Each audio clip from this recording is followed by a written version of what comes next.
Venho conversar com vocês no Face Live hoje sobre transporte coletivo. Eu comecei a minha vida política no combate aos absurdos do preço do transporte coletivo de Curitiba. O então prefeito da cidade, o Jaime Lerner, apoiado em algumas ideias do Rafael Dely e experiências radiais do metrô de Paris e da Finlândia, montou um sistema tecnicamente de muito boa qualidade, mas a tarifa era um absurdo.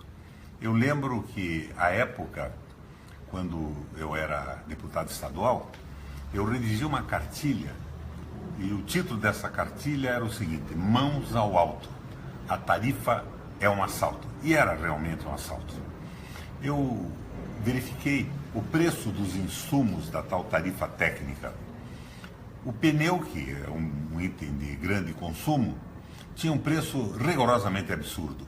E eles compravam pneus em grande quantidade, né, numa licitação feita pela empresa exploradora, concessionária do sistema.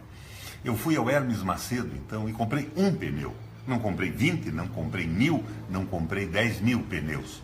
O pneu usado pelos ônibus. E paguei um preço infinitamente inferior. Então eu pendurei esse pneu na porta do meu gabinete na Assembleia Legislativa.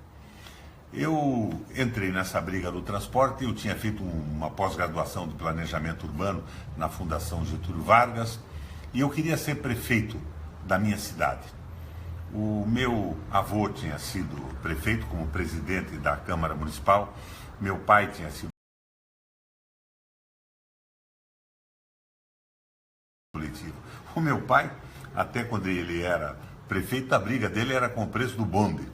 Mas muito bem, ganhei a eleição e montei um sistema que pode ser replicado no Brasil. Em primeiro lugar, fazer um exame dos preços dos insumos na planilha. O poder público pode fazer uma licitação de referência para esses preços todos e, a partir daí, o concessionário que está operando o sistema pode comprar onde ele quiser. O que ele não pode é exceder o preço estabelecido por uma concorrência pública de referência feita pelo poder público. Eu criei a frota pública. A prefeitura comprava os ônibus. Isso acabava liminarmente com a história de depreciação do equipamento. Na planilha de Curitiba, hoje contestada pelo Tribunal de Contas, até o imposto de renda dos empresários é pago pela tarifa. É uma verdadeira loucura. A frota pública elimina o problema da depreciação do equipamento e da remuneração do capital que significam os ônibus. Daí eu criei um sistema em que a operação era privada. Eu não recomendaria hoje uma operação pública do sistema de transporte, em função da realidade que nós vivemos. A pressão da Câmara de Vereadores, empregos falsos, pessoas que ganham sem trabalhar, esse problema todo que a gente conhece no sistema das empresas públicas de transporte no Brasil. Mas a operação privada é uma boa solução. E as empresas passaram a ganhar por quilômetro rodado. Nós fizemos um cálculo com uma boa remuneração, não queremos ver empresário algum quebrado, mas eles, quando ganhavam por quilômetro, eles não podiam aumentar os seus lucros fraudando custos operacionais e custo de insumo. Eles tinham um preço fixo, estabelecido de uma forma racional, aberta e transparente. Então, eles ganhavam em função da eficiência com que operavam o sistema. Frota pública, operação privada. Ônibus públicos, eliminando depreciação de veículos, remuneração de capital. Uma planilha aberta e verificada pelo poder público, pelas universidades, pelas associações de usuários. Com isso, nós reduzimos brutalmente o preço do transporte coletivo. E mais, a minha administração criou a tarifa única do sistema. Era uma moeda que você colocava numa catraca. Então, isso aumentava muito a velocidade de trânsito do sistema, porque acabava aquela história do sujeito ficar entrando numa fila e o cobrador fazendo troco. Tinha uma moeda. E o sistema de catraca nosso verificava a autenticidade da moeda examinando a sua liga metálica e o seu peso. Então, alguém poderia me dizer, não, podiam falsificar a moeda.